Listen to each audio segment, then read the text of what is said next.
Hello, everybody, and welcome back to the Ali G Show. I am so happy you're here. Today's guest is someone whose journey is honestly one of the most fascinating I've come across in the endurance world. Matt Zelaya has done a little bit of everything from football to American Ninja Warrior to marathons to Ironmans, Hyrox, 100-milers, pretty much any challenge that makes most people say absolutely not.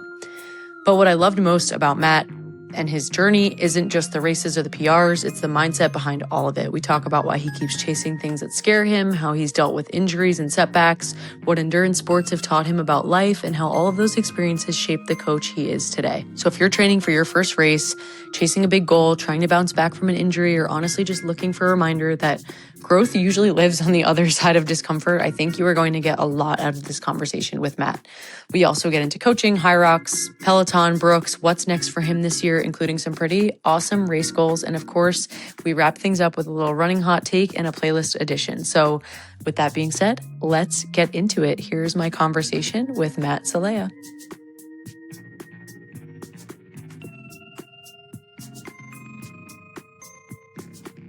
All right, I am sitting here today with Matt Zelaya. First off, Matt, welcome to the pod. I'm so happy to have you here. Yeah, thank you so much. I really do appreciate you making time to have me on. No, of course, anytime. I would love to start at the beginning. So for people who are just finding you, for people that know you from social media but don't really know you, who is Matt? Like, where are you from? Who are you? What do you do outside of all this crazy stuff? Yeah. I'm 27 years old. I live in New Jersey, but I'm in New York and New Jersey all the time. I am an online coach. I've been doing online coaching for about a little over 2 years now, between rather training for a marathon, 5K, Hyrox, ultras, whatever it is. I am an in-person coach at Top Notch Performance Club in Teaneck, New Jersey. So I'm the lead coach for the whole fitness side of it. So I run the group classes, the programming, the private sessions, the semi-privates, the groups, all that. Working with my good friend Tyler, who runs the PT side of things. So it's a good little combination there. And then, pretty active on social media. Been just documenting my journey for the past few years now, and it's gotten me to some pretty crazy places and races and all these other things. And then, I guess the best way to describe me is I am someone who will just do anything at the snap of a finger. It could be something as crazy as, doing a crazy race, or just, I don't know, going skydiving tomorrow, something like that. So anything that piques my interest, I kind of just go for it and document it. And that's kind of who Matt is in an umbrella view. I love it. Have you ever been skydiving? Yeah, so I'm scared of heights. Wow. I was like, well, the only way to get over this is to jump out of a plane. And so I went 3 times. Damn. Okay. Yeah. Okay. Yeah. I get it. That's wild. I am terrified to do it, but that sounds super cool. Maybe I'll have to do it just to face the fear. We'll see. Yeah. You just kind of go at it head on. That's really the only way to kind of go about it. But yeah, for sure. Okay. So running in like this side of fitness that you're on now really wasn't like your first chapter of your story, was it? You were a football player, right? Yeah. So I played football from second grade all the way to sophomore year in college. And then, I played like a whole bunch of sports up until I got to high school. And then it was either, play any of the 3 sports I was playing, and I decided to go for football. The school I was going to was a pretty good high school, top ranked in the country at the time. But I was like, I'm a small guy. So at the time I was like 5'4", maybe like 140 pounds. Like nobody looked at me at all. It was like, oh, this kid's just going to be on the sideline. And then, ended up having a really good career there. Was a captain my senior year, won a state championship, won a championship in college as well. Got basically a full ride to go play Division II football. And then, from there, before the running was then American Ninja Warrior. So I went from college football, had to stop early because too many head injuries, and then went to American Ninja Warrior, which was very random, but I grew up watching it, and I was like, I think I could do that. And so I built the salmon ladder in my backyard and gave it a go. And once I did that, I was like, all right, we're gonna make an application video.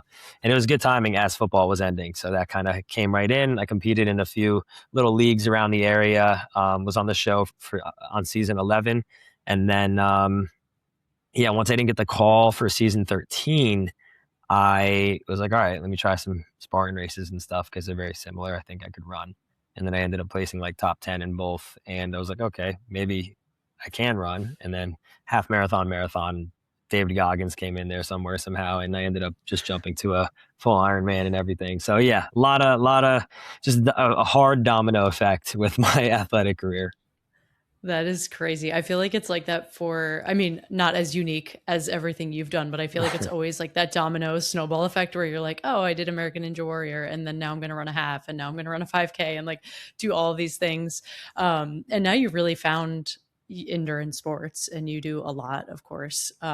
What year did you really start running? Was it right after American Ninja Warrior? Like, when did you really get into running specifically? Yeah. So I ran my first half marathon in 2021. That Mm, was the Disney Wine and Dine half marathon. I figured out nice. that I haven't really been to Disney, and I was like, okay, there's a half marathon in Disney. And so I asked my mom and my sister about 30 to 35 days before the race. This was before these races sold out, like in a second. Hmm. And I asked them, I was like, hey, do you guys want to run a half marathon? And they were like, okay, like that's crazy, but like when? Like who's going to train us? I'm like, I don't know, but it's in 30 days. Would you want to do it? And they said yeah, and they ended up running it. And that was my first like race that I ran, but I ran with like a GoPro and taking pictures with the characters, and I still put up like a 137, I think, but I didn't even know if that was like Wow. a fast time or not. I just ran what felt hard, trained for 30 days prior, didn't even know if I was doing the right thing, ran in worn down shoes. um, and and yeah, again, I was kind of oblivious to everything, but I just ran at what Hmm. felt hard.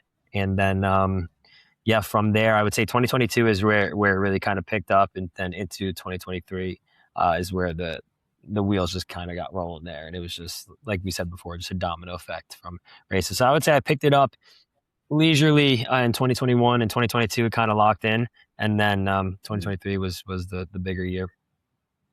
Love it. What was it that made you jump to marathons and eventually ultras and longer races? Yeah, the idea of what's next, what can I do that's Yeah. harder than what my previous A goal was, whether it was going faster at the same distance or just going further. And then also just like I've always navigated towards what scared me. um, Hmm. I just, whether it was even just as a kid, like just taking on these things, just that I was like, wow, this is scary, but it was just always who I was. Kind of using fear as the navigator in a way.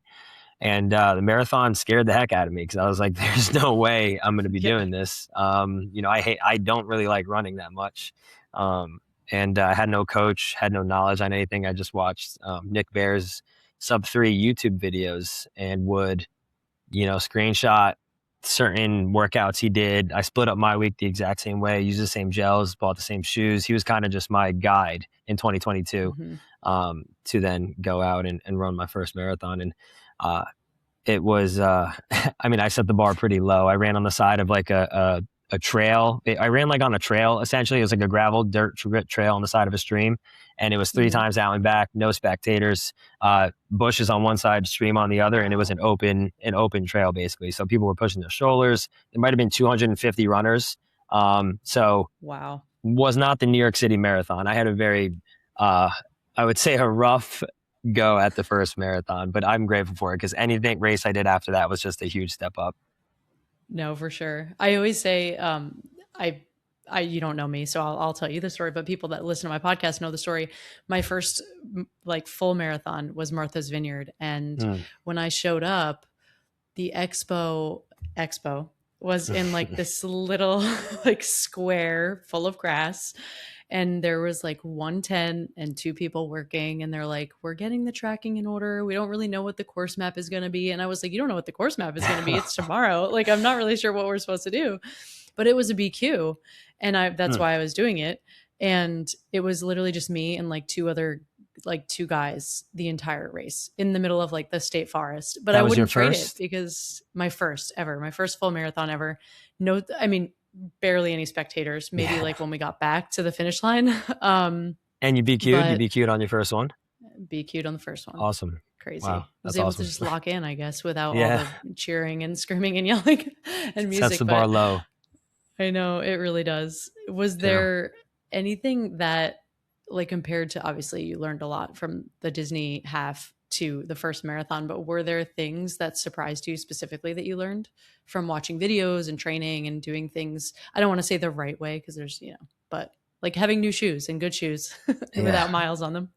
Yeah. Yeah. I mean, as good as I can remember, my memory is not really the best. That's kind of what attributed to me stopping playing football. So I'm going to do my best here as I do recall certain things. But I would say you can't really wing a marathon if you're going for a pretty ambitious goal, and ambitious is relative to obviously the individual. What's ambitious for me might be completely different for somebody else.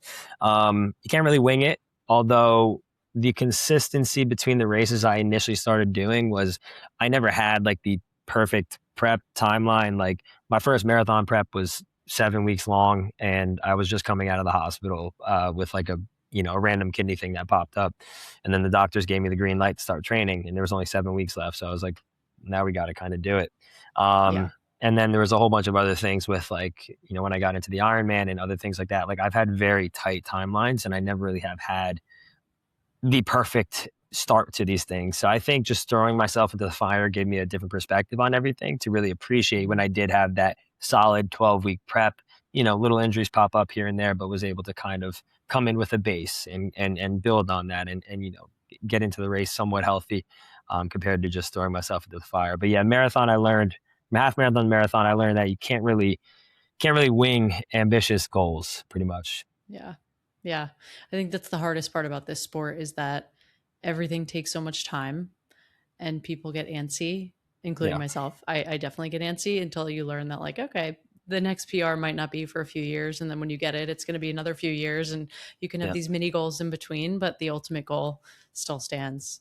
So, Yeah. um, You just no, chip no, away. that's it's you totally, totally. It's like by seconds too. I think that's something Yeah. else people don't realize. It's literal seconds that you can PR by, and that's like a Mm. huge win. So, no, that's really cool. And then fast forwarding, so first marathon, what were you thinking after? Were you like, I want to keep doing this, or were you like, this is just not for me because I actually do hate running? Like, what was your Yeah. thought process? No, yeah, I really still didn't like running. And you could Yeah. ask my family and everybody who was there. Yeah, it hurt. It really, didn't feel good. But there was something that drew me to the difficulty of it, knowing that everything that was hard that I did in the past, I had my teammates around me. I had a team around me. I did my job, trusting that they would do their job around me. And if I'm messing up, my guy to my right of me, to my left of me, will keep me on track, keep me on check. In a hard practice and double sessions. But for something like the marathon, I learned, especially with a very quiet marathon, I learned, and through the training, like that, there's no one else that can push me to do this, and it's so individualized where if you were to put anybody else in my shoes in the same fitness level that I was in, it'd probably be different times, whether better or for worse. It's just a matter of, I learning more about yourself and how you can push. And that's what I've really just fallen in love with. I guess it's why I guess I'm crazy and people will say we're all crazy, but that's really what I was just falling in love with, truthfully. And it was not the act of running. I still I'm not really a fan of it. But it's just more so what comes from it, I think, is what I've been drawn to. Yeah. No, I love to hear that. I think it's probably the same for me, except I do like part of me does love running. But Hmm. it's definitely kind of the outcome and like the success that I'm seeing and chipping away and what you see in the end that keeps me going, honestly, just to have like these tiny little goals that I can keep achieving, hopefully, God Hmm. willing, and Yeah. uh and keep going from there, you know? Yeah. Yeah, no, absolutely. I That's think it's just the little bits.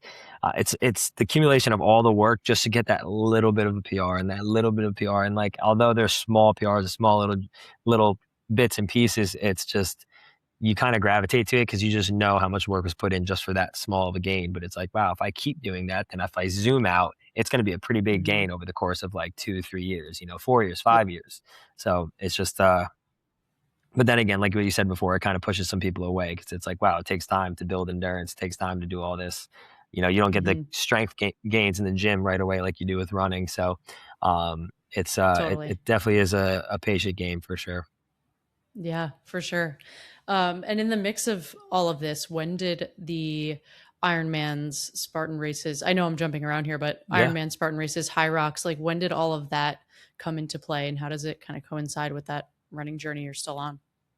Yeah. So it kind of goes back to that mindset of what is harder than what I've done. Like, what is one thing where I'm like, absolutely not.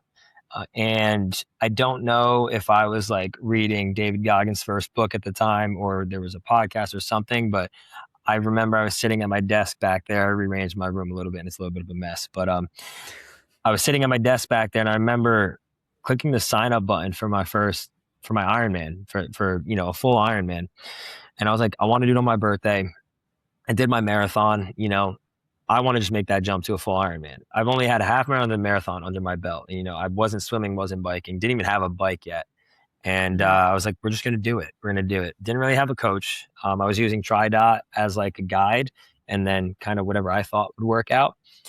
And so I went for that. And then 2 months into training, I tore a ligament in my ankle. And so I had to I pushed my race to November. This was earlier in the year in 2023. I pushed my race to Mhm. November.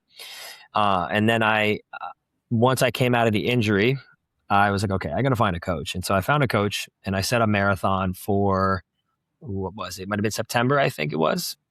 Mhm. Um, and I wanted to go sub 3. And that was going to be an 18-minute PR from what I just did in my first marathon. So I wanted to go from a 3:17 to a sub 3. I wanted to qualify for Boston because I saw Of somebody course. on Instagram do it. I think it was actually at the time, it was Matt Choi. I think I saw him do it. And it's funny, me and him, we're friends now. It's just crazy how I once was chasing him and now it's like, we're, So we're cool. pretty good friends now, which is cool. Just an awesome guy. But, yeah, so I saw that and I was like, I feel like I could do that. I think I could do that. And, got a coach, came in with no base, coming off an injury, 12 weeks, ended up doing a 2:55:05. I found out I then Wow. missed the qualification by 30 seconds because of that little buffer that they add in at it's never Oh my really sub God. 3. It's Of always course. like a handful of minutes more. I didn't really know about that until it hit me right in the face. So the Yeah. qualifying time was 2:54:30 something, and I was gutted. But from Wow. there, I had 6 PR though. weeks. Yeah, yeah, big PR, big PR. And I was very, very happy about it. It was, and Yeah. again, very quiet race. I think it was, might have been 4 loops. I had my dad there and I saw him 4 or 5 times, whatever it was, flat course. And I was like, all right, like this is a good spot to go for it. And I was fresh off a breakup too. So there was a little bit of motivation there. Oh no. Yeah, it Angry was, running. yeah, not Upset really running. angry running, just like, yeah, like emotions were everywhere. It was a crazy Yeah. time, but, so that left me, because I deferred my Ironman to November, that left me 6 weeks in between. And I like really messed up my hamstring after that marathon. And so I didn't really run for the next like 4 weeks, maybe. I would maybe Mhm. like 5 to 10 miles a week. But I bought a bike. Well, no, I bought a bike earlier in the year. Hopped on my bike, bought an indoor trainer and propped it up right on the side of my bed and just biked every day. I logged everything too on like a sheet of what I did. And I got in Mhm. the I did my first swim workout or back from injury, like in a pool. And I never swam outside of a pool and I never biked on the road until race day, for those 6 weeks. And it was, yeah, and I didn't know if that was like, a thing. I didn't know if people were doing it until I was about to jump in the water in Ironman. It was Ironman Arizona, in Arizona, sorry. And I was talking to the guy next to me, just like nervous talks before the race. And he's like, yeah, like, how was your training going? I was like, yeah, this is my first, like, any type of like open water swim outside of a pool. Um, and and then we were talking about like the biking, and I was like, yeah, no, I haven't. I mean, just a little shakeout bike ride we did yesterday. That was about it. I haven't really rode on the road just because Yeah. it sucks around my town. And he took his goggles off and looked at me. He goes, "Dude, what are you doing here?" And I'm like, "I don't know. We're gonna find out." And yeah, that Ironman was the best decision I ever made to go for it. What I learned from that race, especially because no headphones, no nothing, it's just you and your thoughts. Mhm. I Mhm. uh, I wanted, I think it was 12 hours and 30 minutes. I ended up doing 11 hours and 48 minutes, I think. Um, Wow. That's and incredible. yeah, thank you. And with no, like, no coach, no nothing, just the sheer will to go, to move. And um, that instilled this big block mentally for me of like, okay, what is possible actually? What can I actually do with this body, regardless of what everybody's telling me? Many people were telling me, Matt, like, change the race, dude. Like, you have 6 weeks to like get bike mileage and like yardage in the pool. Like, just change it. People don't ever do a full Ironman, and you just want to jump to it. And that was my clear indicator to just go for it. It's just been the constant theme. And then from there, it's like, all right, anything's possible. And then that following year was just, okay, hey, we want a PR 255. We want to go sub 250. And then there was injuries during that prep. I herniated my disc 2 weeks into prep. That was in January of the following year, 2024. And then had to run on the treadmill the entire prep, basically did barely any speed work, ended up doing a 250-30. So I still PR'd, but I missed the sub 250 by 30 seconds. So 30 seconds was the common factor here.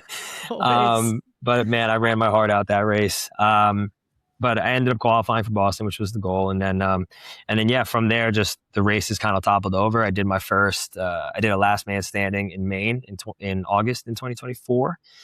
I wanted 100 miles, did 100 miles. So check that off. And then I wanted to PR my marathon again in Chicago 6 weeks later. And I PR'd by, I think, 45 seconds. So did the sub 250.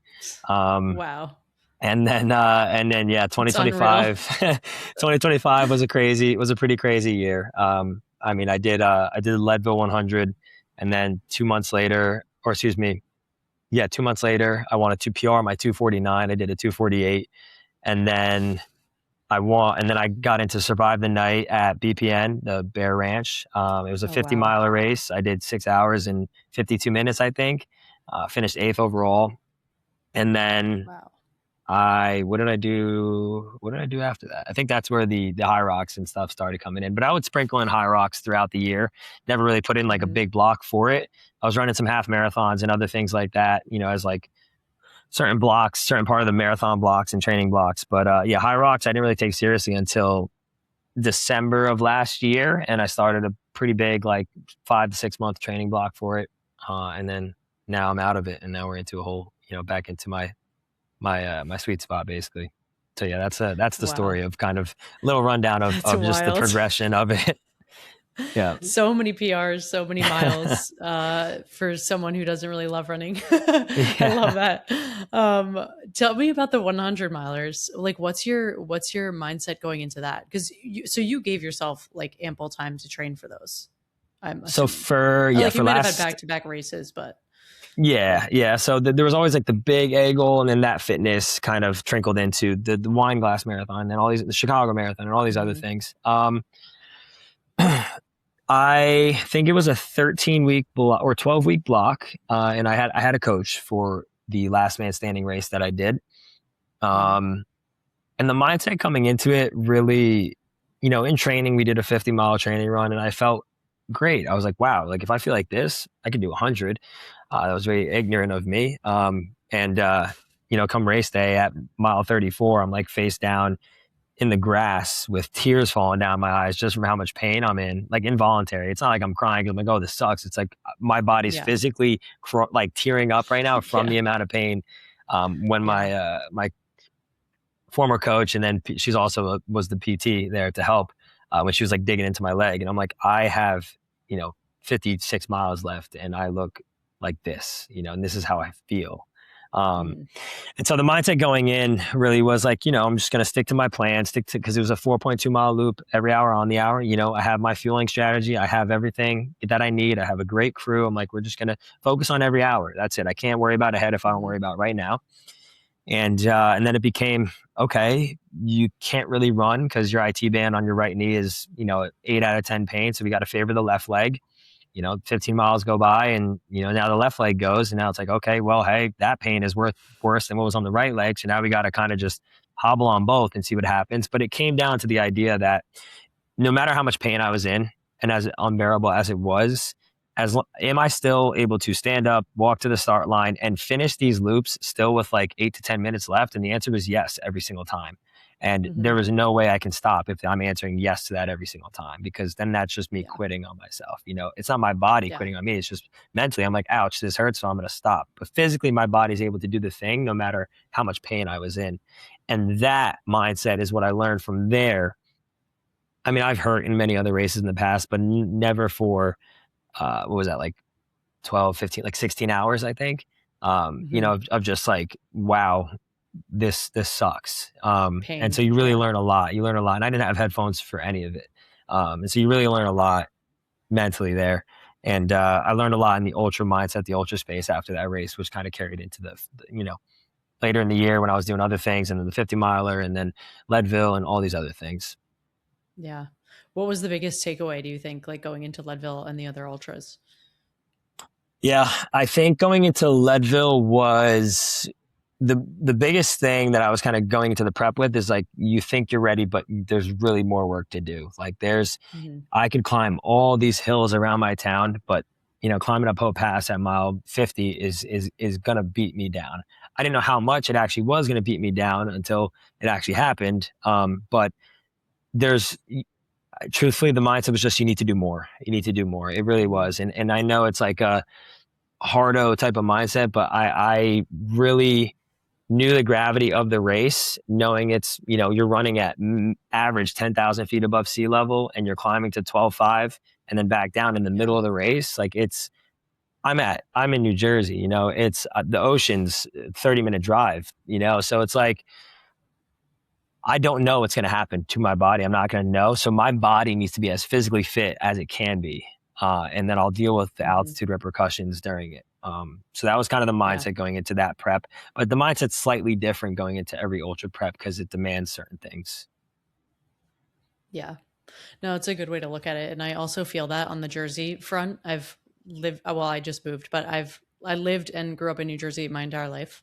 And there's literally nowhere to run with the correct elevation that you need to train for something that's like ridiculous elevation. And everybody looks at me like I'm crazy. And I'm like, no, Yeah. you like it's just flat. Everywhere is so flat. It's crazy. But hearing all of these things, Matt, like I feel like all of these, I don't even want to say setbacks, but like injuries and mindset, and maybe you're down bad in ultra, like do you feel like it just makes you a stronger athlete? Because from my perspective, I'm just like, wow, I can't believe you overcame all of those things and look where you are now. It's crazy in like the most Yeah. positive way. Yeah, yeah, no, I appreciate it. Yeah, I mean that, and like that's why I keep coming back to it because Mhm. it really, and the people that think this is like a really big reach are the ones that have actually haven't been through it. But like what you do in the running space and like in the endurance space, specifically endurance, because the ability to endure something for a long amount of time doesn't really come in going to your 9 to 5 job, doesn't come in going to the gym when you're pushing for like two more reps. It comes from, wow, I'm at a 9 out of 10 pain and I have 10 more hours of running left. And what people don't understand is how much that affects just my everyday life outside of physical fitness and sports. Like I'm a completely Mhm. different human being. I look at things a different way. If I'm, if there's traffic, if there's this that's holding me up, it's like, it's okay. I've actually ran for over 24 hours, so I could deal with 30 minutes of traffic. It's just Mhm. like it puts a lot of different things in perspective. My whole perception of time, pain, just anything like that. And even just time management in my work life in general. When I was training for my Mhm. Ironman, having to put in 20 plus hours a week, biking, swimming, all that while working, two jobs and doing all these other things. It's like, it's a lot, but it carries into every other area of your life. I'm Mhm. not going to be late for a meeting at the gym. I'm not going to be late for certain things. I'm not going to say I'm going to do this and never do it. If it's something with my family, or it's, hey, I'm going to be at the family gathering there, then I'm actually not going to do it. Just because I don't really want to. I don't really Right. want to go there. So it's like it really carries into every other area of your life, and I think you're absolutely all the setbacks and everything. Me never having like the perfect prep, I wouldn't want it any other way because I wouldn't be the person I am right now. Yeah. No, wow, that's well said, honestly. And I feel like to your point about it carrying over in every aspect of your life, I feel that to a crazy degree with like work specifically and friendships, and similar to you, like events and family events and work events and things that you just have going on.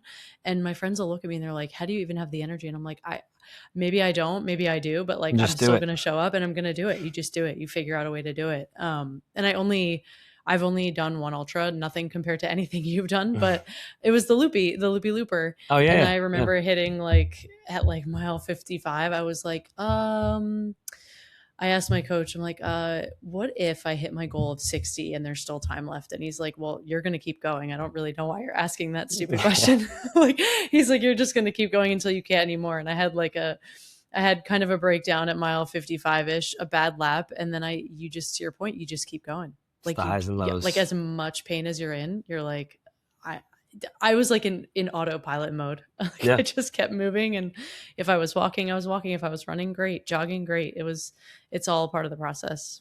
Yeah, yeah, no, absolutely. I mean, that's just it's truthfully like the ultras are navigating who can navigate the highs and lows the best. And I Mm-hmm. mean, you just take that sentence as a whole, and that can be applied to everywhere. You know, when Yeah. there's adversity in your work life, when there's adversity in your friendships, in your relationships, like Mm-hmm. it's when there's a high, you're going to ride it. When there's a low, you know there's going to be a high coming. So it's like you ride that low as well. And so Totally. it's the people that kind of tap out on that first or second low that it really says a lot about them. That's why, like, if you show me somebody in a race, training for a race, and when things get hard, that's going to tell me everything I know about them. I need to know about them, Mm-hmm. you know? So that's why 100%. I think, like, you know, if you do an Ironman or marathons and stuff, that should be like on a resume or something like that. Cause it's a Yeah. good, if I'm running a company and I want to hire somebody, I'm going to hire somebody who's trained for an Ironman while working a full-time job and like excelled in this area and was a captain of their team or whatever it was. Like, I want to see those things, you know, but Totally. biased opinion, I guess. No, no, I completely agree. I think like I said, it translates to every aspect of life. And like, even after having trained for that ultra, I'm like, if I encounter, like, it's a bad day or it's 95 degrees and I'm just starting my run and I know it's going to be miserable, like, I have that 1 second where I'm like, this is going to suck. And then I'm like, but wait, I ran for X amount of miles for 12 hours straight. Yeah. And it was like the beginning of August and it was equally as hot and you've done it Yep. before and you're going to do it again kind of thing. It's all about that mindset. It's so Yeah. wild. It kind of But it raises sets you up the for success. yeah, it Oh, go kind of ahead. raises Sorry. just the I guess your ceiling of like your threshold of like pain, time, you know, tolerance of everything. It's like I mean, today I was just talking to my dad. I'm like, my legs have nothing in them. Like my energy's been at zero. I just came off like a 2-day fast and like all these other, I got to like I changed my whole diet because I got to rebuild my gut up. And like I've had no energy this entire week. And he's like, he's like, you're saying this to me right now. You're still going to go put your shoes on. You're still going to go run and you're going to come back in an hour and it's going to be done. I'm like, you know what? Yeah. You're right. You're right. Cause Yeah. it's Yeah. because you just do it It's true. regardless of the feeling, regardless of emotions. Like you just do it Mm-hmm. because I've ran for 16 hours when I didn't want to. I've ran when my body was physically incapable of when it was Mm-hmm. when my oxygen was at like 78, you know, like it's like there's times where I can just go back to those building that backbone up. I kind of like calling it like that because every race experience you have, it's just adds more to the backbone. And it's like this 6 miles is nothing, you know, because my Right. backbone is Right. sturdy, it's strong, it's tall. Like I have all these things stacked up. Why Yeah. can't I go run 6 miles today, even though it's I know. humid, it's hot, whatever? Like it doesn't matter, you know? Right. It's so true. It's so Yeah. true. It's exactly how I feel. I couldn't agree more. Do you think that like your experiences and like your mindset on all of this shapes who you are as a coach, like in helping other athletes and helping shape their journeys? Yeah, absolutely. Absolutely. One of the biggest things I say whenever I'm talking to any of my athletes or even when I'm just on calls, just kind of talking to people, seeing if we want to bring them on or anything like that is, um, I say it every time, like I'm here to bring everything I've learned to the table as well, not just my philosophies and my coaching style and everything, but like what I've learned, how I've learned it in races and learn it from my mistakes. And I want to be the coach that I wish I had when I first was running, you know, when I first got into all this. And Mm-hmm. that's what I want to be for you, you know? And I think Yeah. I mean, I've definitely had conversations with a handful of my athletes of like, hey, this hurts, hey, that hurts. And some of them I was at their races crewing for their ultras and for all these other things. And it's awesome just to do it in real time and see them Mm-hmm. just listen and really trust your word and then excel and do it. It's like, okay, like this is cool. This is why we want to build this relationship. This is why I wanted to bring you on, why you chose to trust me as a coach. And that's why for anybody who does listen, like if you do go with a coach, put your trust in them. You can't just have one foot in the water, one foot out. You know, you got to just stay in the Mm-hmm. water and just see it through for a little bit. And by a little bit, I'm saying like a few months because that takes time for your body to adapt to the coaching, to the certain coaching, I guess, stimulus and philosophies and all that. So, Even if I wasn't a coach, I would say that, because you can't just go half in Yeah, things. And again, that'll say a lot about you as well if you're just bouncing from coach to coach to coach, within like a 2 week span. totally. So Totally. yeah, it definitely does trickle into the coaching aspect of it for sure. I would say I'm not really like a hardo, like yelling at people or doing that, but I was going to ask what your style is if yeah, you're not a yeller and a screamer, I guess. yeah. I'm really big on just shooting it straight. Yeah. Hey, like if we're not hitting these times, or if we're not hitting these runs, and there's always all these excuses, then like we're just gonna have to adjust our goal. You're not gonna be able to go for it because the evidence is Mm-hmm. not there. We have not stacked up enough of those quality sessions to then go for that goal. We have to be realistic with where we are. Mm-hmm. And although I am realistic based off evidence and analytics and data, it'd be wrong of me to not allow them to also decide to go for that ambitious goal where the data doesn't say that they're there right now, but for them to learn. I say it a lot, but like for them to learn if the fire is hot, find out if the fire is hot by themselves. Mm-hmm. I think it's a learning lesson everybody's got to go through. I've gotten burnt a lot of times, but again, Me I've too. learned. I think you have to. I think you just Yeah. have to. And so when somebody says like, "Do you think I can do this?" I could tell you what your body is showing me based off your runs, your splits, your data, what your heart rate's looking on certain runs. Like I could tell you that and give you a direct idea of what I think you could go for, but I can't factor in your mentality because I'm not in your head. And so Right. that's where it's then I want them to make those decisions. I could give you the perfect pacing plan, fueling plan for this marathon. I'm not making all those little 1 second decisions in your marathon for you. Just Right. because I had my training style and I'm giving it to you now doing the same thing, you're not going to get the same result as me because again, we are going to make different decisions during that race. Same thing with the Mm-hmm. ultras and same thing with, marathons, half marathons, whatever it is. So it's all relative to the distance. But yeah, I'm not a big yelling at the person and like, saying, hey, like if you keep doing this, like we're done, like blah, blah, blah. I just Yeah. really just shoot it straight. Like, I think just you try to have keep it to, real. Yeah, honestly. You have to because you can learn so much in a single training block about yourself and about your coach and about your style and what you absolutely. can adapt to. And it's such a short period of time, even though it feels like it's forever. Have you been with the same coach for I all your races, or has you just been kind of like, I just switched. okay, So I was coached by John Ferry for a while. I had so much mm, success with John Ferry. He was awesome. And then I now am coached by Backline, by the owners of Backline. I wanted a female perspective. I wanted a male yeah, and female perspective. And I have a male and a female coach. So I have two coaches there you and go. it's been really awesome because and I kind of had like one of these moments in my last marathon where I was in the middle of a block and my friend was like, do you want to sign up? My friend, like one of his friends got injured and I was like, sure, I'll sign up. Like I have to run 22 miles or whatever this weekend. Why not get a medal for it, I guess. And I remember like texting my coaches and I was like, hey, what do you guys think about this? And they never tell me no, but they'll be like, Yeah, just like kind of respect where you're at. And I'm like, okay, I like totally, if I crash and burn, it's my fault. And then I went out there and I PR'd and I was like, no, this was so unintentional. Like it yeah, was legitimately so unintentional. I was just trying to stay consistent. And I remember them texting me and they're like, it's not even a fluke. Like you just need to start believing the numbers and believing where you're at. And like, you didn't just have a good day. Like you've been working toward this that's your for fitness. years. Yeah, Yeah. Yeah. It's just a crazy, crazy thing, but I do love having a coach. I love the consistency. And they say the same thing as you. It's like you can't have one foot in, one foot out. You have to be yeah, in. Like you got to be in, you have to adapt. Um and they're like, it's no fun when we're coaching somebody and they like don't do half the stuff. And I'm like, yeah, I can't even imagine it. no, Probably doesn't feel great when nobody listens to you, but also when they're, when you want to see success in someone and you want them to be successful and they just can't really follow through. But yeah, anyway, yeah, I yeah. digress. Everyone's on their own journey, but I wouldn't be me. I got to be both feet in Yeah, for I mean sure. that's why I always whenever I hop on the calls, like if somebody says like, oh, like I was a college athlete or I was a high level high school athlete, whatever it was, immediately just a check mark in my head because like, in what Mm-hmm. world is your coach telling you, hey, you're gonna do these gassers at the end of the practice, and you just say no? Like that's not gonna Right. happen. You're gonna Right. be off the It was team. never. The whole team then is gonna pay for you, and it's just not a thing. You say yes, coach. You're first in line for everything. You're leading Mm-hmm. the drills. You're doing all these things. Like you're asking questions. Hey, coach, why am I running this route on this play? If the DBs are here, if this is that, but a lot of football Mm-hmm. talk. But it's like if I'm not being that source for them, the people I'm working with, it's like for me personally, I think I shouldn't be a coach then. So I'm trying to just recreate that just in the running world for me as I'm, Yeah. kind of going navigating through this. But yeah, former athletes, That's awesome. always a great group of people to work with for sure.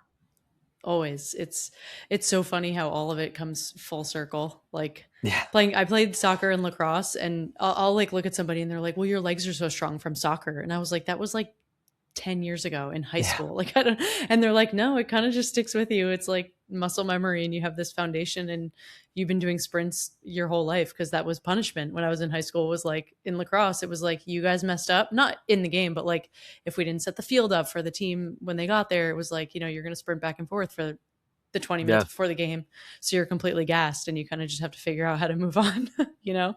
yeah, Um, so it was a huge part of my life and how I kind of got here and have the base to be here. So, yeah, um, but absolutely. yeah, but speaking of coaching, you different type of coaching. You signed with Peloton, right? Do you have a partnership with them, or Yeah, what's the situation? so I was part of their first ambassador group that they brought on. And Nice. I am one of the few last standing that were the first brought on. There's been a lot of people that have came and went, but I don't know. We've just been working together since. I think it's been about 2 years now. The studio Love is it. 45 minutes from me in the city, so I'm always kind of going in and out for certain shoots and other things, and because they're tapping into Hyrox a little bit more. I was Hmm. doing a little bit more Hyrox things with them. Just the team is awesome. All the people I'm in contact with there are amazing. I'm not coaching, like I'm not a Peloton instructor. That would be Totally. cool. That would be cool. But That would be really um, cool. Peloton Hyrox, maybe? yeah, I used to do group fitness coaching too. So it was like and like on a mic and everything. So it was maybe one day, but I'm doing too many things right now. But yeah, Yeah. it's been really cool. I'm really big on not just saying yes because it's a big name brand, but who are the people behind it that I'm in contact with? Um, Mhm. the people behind Peloton that I'm talking to all the time, or that my manager is, or the people behind Brooks, that I've been on trips with, and all these other people like Casey and Mhm. Ariella and all these others. Just really big on the human connection side of things, because I think a lot of people get into the space and kind of look at it as just a money grab, and just, all right, I'm going to do this and I'm going to do this and I'm going to do Mhm. that. Like, I'll never work with anybody if I don't really believe in what they're going for, and if it doesn't align with kind of what I'm going for in a way. Yeah. No, it's so refreshing to hear because to your point, it is like a money grab. And I feel like Peloton, I don't know much about the Brooks community. We can totally talk about it, but I know that the Peloton community is super passionate, whether it's behind the scenes or not behind the scenes and just the public. I just, it's such a good space. It's been a great space for me for sure. Since I started running, but they just seem awesome. Yeah, yeah, very community driven. They're a very passionate community. I will say that. Mhm. Yeah. It's just that the instructors, I've met a ton of the instructors, and they all will always make time to talk to you and ask you questions and remember your name. Like Hmm. it's crazy. It's crazy to me. Some of them follow me and commenting on my stuff, DMing me, and I'm like, this is cool. I literally would take your guys' classes all the time. Yeah. When my mom had the Peloton, when she had the bike, like when it like first came out or whatever it was, yeah, I remember this. but Hmm. um, but Hmm. yeah, it's a good community though for sure. Yeah, no, that's awesome. I'm the same way. I one time Bex had messaged me before my first marathon and I was like, "Oh Oh, my god." nice. I was like starstruck for a second, then I was like, "Wait, I've literally been in the studio taking your classes for the last Yeah, 6 months and yeah. you are actually a huge part of my training and me getting here." Oh, that's awesome. And yeah, they're just super cool. And what do you do with Brooks? Well, Brooks, I've just done a bunch of campaigns with. Sweet. That's Yeah, awesome. I've a lot of. I mean, I ran Boston Marathon with them twice. They took me on a trip to Japan with a few other athletes for the track and Wow. field world championships, which was awesome. That was just very like a surreal, like, whoa, like it came in a week, no, 4 days before I ran the Leadville 100, and my manager called me. She was like, "Hey, we just like, do you want to go to Japan?" And I'm like, what do you mean? And she's like, do you want to go to Japan? Like, Brooks wants you to go to Japan for the track and field world championships. And me, being me, initially, I was like, well, I don't know, because I've been taking off a lot of work. Like, I'm here in Leadville. I took off a lot of work for it. And I'm like, I'll let you know. And then I hang up the phone and I'm like, what the heck am I doing? Like, what? Like the answer is Yeah, like I yes. gotta The go to answer is yes. Japan. Yeah, the Yeah. answer is yes. Work Yeah. is always going to be there. Like the answer is yes. I don't care. Yeah. And then my Yeah. mom too. She was like, yeah, like you have to go. I'm like, yeah, no, I'm definitely gonna go. So yeah, we have a very good relationship with the people at Brooks, and you know, they take care of me. You know, they will send me any new release shoes, and I love their stuff. I love the people there. So it's been pretty cool. That's so cool. That's Yeah. so, so cool. Well, as we kind of wrap this up here, do you want to share what's next for you? You've had so much success. I'm like in awe right now. But what's next for you? What's the next big goal? Any races you're thinking about? Yeah. So Hyrox this year is done. Hmm. I gave myself my 5 to 6 months. Hyrox New York City was going to be my last one. It was, you know, home turf. I'm going to go out with a bang. And it was definitely a bang, just not in the right way. And then, yeah, I was like, okay, now I'm going to take 2 weeks off. And now we are in a Chicago Marathon block. I am Cool. coaching myself for this. I haven't coached myself outside of my first marathon, I would say. Well, besides the Leadville going into wine glass type of situation, the wine glass Mhm. marathon. But yeah, so doing that right now. The goal is sub 240. So we're trying to go for like a 9 minute PR, probably more. Which again, usually don't make those big jumps, but why not? You know. I mean, now you do if you're you. You do. I appreciate it, but yeah, I mean, fitness right now from using Hyrox to build my speed up. I just did a 16:33 5K 2 weeks ago, and so It's unbelievable. that kind of took me by surprise, and it really showed where my fitness is at. Now we just got to build uh, the lower end of that speed. Right now, my top end speed is very, very high. The VO2 max, the 5K work, like I need to build underneath that and how and expand it a Hmm. bit, build my volume up, and stay healthy, God willingly. Yeah. And then I just announced in my one YouTube video that I am doing. I want redemption at the 50-mile distance. I wasn't happy with what I did at Survive the Night last year, even though I ran Mhm. my heart out. You know, I was in fourth and fifth place the entire time, and then just died in the last like 8 to 10 miles. It just was a crazy collapse. But I'm doing the Tunnel Hill 50 miler in November, so that's going to be a month after. The goal is to go from a 6:52, 6 hours and 52 minutes to like a 6:15, which should be Nice. like mid to low seven, I think, minute per mile pace. Mhm. Which sounds crazy, but we're going to find a way to do it. And then I haven't really announced this race yet, but I am running back the last man standing format in December. And Nice. we're not going to stop at 100. We're going to go until I don't make it back in time. So if there's any day where it's going to really test what I've done, and I think this will be the race that tests me the most, which is crazy to even say. Because I think the best way to test yourself is a last man standing race, because there is no end. The end is only Mhm. what you make of it, unless you win the race, and that might be the goal. But I'm not going to put out any mileage goal right now. I got to get through one thing at a time. But I am going to be doing a last man standing in December, and probably take about a month or so off after that. So I'm going to try to run my body to the ground during that race, and whatever happens, happens. Love it. Oh my God, that's so, so cool. Oh, that's going Yeah. to be so awesome. Where is that one? The last man That's standing. in it's in Texas. So it's right outside of Austin, Texas. I think in Dripping Springs. It's the Longhorn Nice.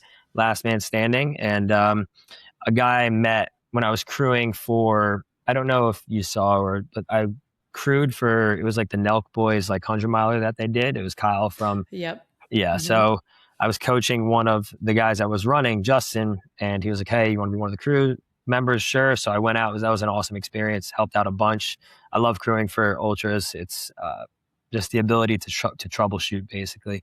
And then I met this guy Rob, who is crew chief Rob, and he's hosting this last man standing race. And right after the BPN last man standing race ended, he posted and was like, "Hey, like if you guys want to run one and you didn't get to do BPN, like here's a good opportunity." And I'm like, one, that's awesome marketing. It's perfect timing. Two, Hmm. I have a few other friends that are running it. The one of them ran across the country with a 15-pound weighted vest. The other did 130 miles on a treadmill in 24 hours, and has Wow. done, and then about 5 weeks later did, I think it was 15 and a half hour 100 miler on a track. Oh my So God. On a there's track. another guy too that is going. That's also, but those are just guys that I know, and I can only imagine who else is going. So I know some guys that are going to throw down, and then also my one client, but also one of my very good friends. She just won a last man standing in December, did 130 miles. She's going, Wow. and she's probably going to be in contention to win the whole thing too. So um, it's going to be an interesting race for sure. But Sounds like I a lot of fun. yeah, a lot of yeah, we'll see. One thing at a time. I got to run Chicago Yeah. first, and then we'll worry about that. Wow. Well, you're going to kill it in Chicago. I know you are. And all Thank the you. other races you have lined up and all the other cool things you're involved in. Um, two more questions for you if you have a few more minutes. Yeah, Sorry. I know I'm yeah. totally chewing your ear off. No, Do it's you okay. have any on this pod? I always ask somebody to add a song to the playlist, podcast playlist. But first, do you have any running hot takes? Or I'll expand yours to fitness hot takes because you have a lot of experience outside of running too. Oh, geez. Oh man, fitness hot takes. Um, that's a great question. I'm sure I have a lot that whenever I'm like scrolling through Instagram, but nothing's really like kind of coming to my mind right now. Fitness hot takes. I guess no, that's not really a hot take. I was gonna say there's really not one way to do thing. Like everybody's like, oh, this is the best way to um, you know, grow your ab or, get a six pack in the gym, or this is the best way to grow your glutes, the best way to run your first 5K or to run a marathon, or how to get faster for a marathon. It's like, it's very vague, but it's like, there's no best way to do anything. It's your Mm. way essentially. So I've seen a lot Hey, of that's a good videos where one. people will take That's a good one. that type of wording and like, oh, like if you want to Okay, run how I and ran a 2:48 lastly, marathon, oh wait, do did I lose this. you? But it's like, it's very different I for mean, oh, everybody. you're Oh, back. sorry, Sorry, you sorry. were gone for a second. Okay. No, that was a good What did one. I leave off at? You left off. You ended at the hot take, or Okay. at Okay. the last line of your hot take. Yeah, I don't know if it was really a hot take, but Well, it I'll come back and counts. maybe think of another one. No, you can just send me a message and we'll share. I'm trying to like compile everybody's hot takes and do a fun little thing at the end of the year. Okay. Cool. So you can always add. But lastly, do you have a song, any go-to song? I know you run a lot without headphones, do a lot of things without headphones, but do you have Yeah. a song that you would like to add to the playlist? Absolutely.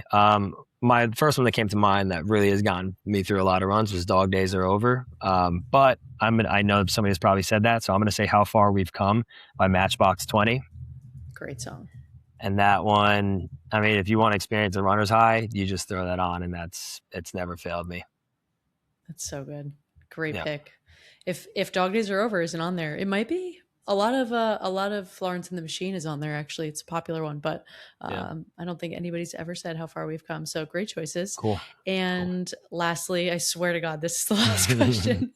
No, it's okay. Where can people follow along with you? I know you mentioned YouTube. I know you have a following on Instagram, but where can people follow you, run with you, find you, all the things?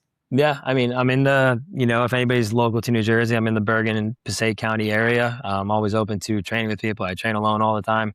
I always like running with people, especially if they are faster than me. So, always open to that. If you're in New York City, I'm always in and out of New York City. My girlfriend just moved there recently, so I'm in the Upper East Side a lot, back and forth. YouTube, I'm doing a pretty big, I guess I'm documenting a lot more in depth of this prep for Chicago as I did with Hyrox. I'm going to do the same thing as I did with Leadville, but this time I'm going to have like a videographer and an editor and kind of offload everything, so it'll be much better content than me doing a 400 meter and then setting up my tripod during rest and then doing it again at a different spot. So YouTube, I would say YouTube. I'm a lot more consistent with it there this past year, but yeah, I mean Instagram I show everything, so anywhere is good. Cool. I love it. Well, thank you so much for being here. Thank you for sharing all of your wisdom and all of your fun things with us. Congrats on all the PRs. I just can't wait to see what you do next. I can't wait to see what you do in Chicago because I just have a feeling you're gonna get the PR. Oh, I hope so. Thank you so much. I really do appreciate the kind words, and I appreciate you having me on. I always love coming on and, Yeah, sharing anytime. a few things. Anytime. Well, maybe we'll do a little regroup after your last man standing, Yeah, if you want. there'd be a That'd lot be to cool. recap. Yeah, Yeah, that's right. All right. Well, Matt, thank you so much again. You're the best, and I will talk to you soon. awesome. Thank you so much.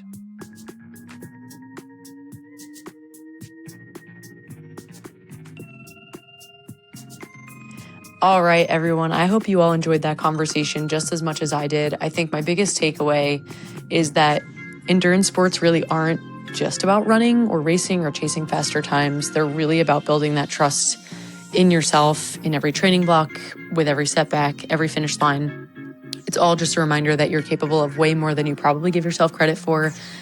Matt has taken that to an insane level, but I think there's something in his story that every runner can relate to. And I think it's super, super awesome. And thank you again to Matt for sharing his story. And yeah, if you enjoyed this episode, make sure you go give Matt a follow. I will have all of his links in the show notes, and you can keep up with his marathon builds and his upcoming ultras and everything else he's got planned.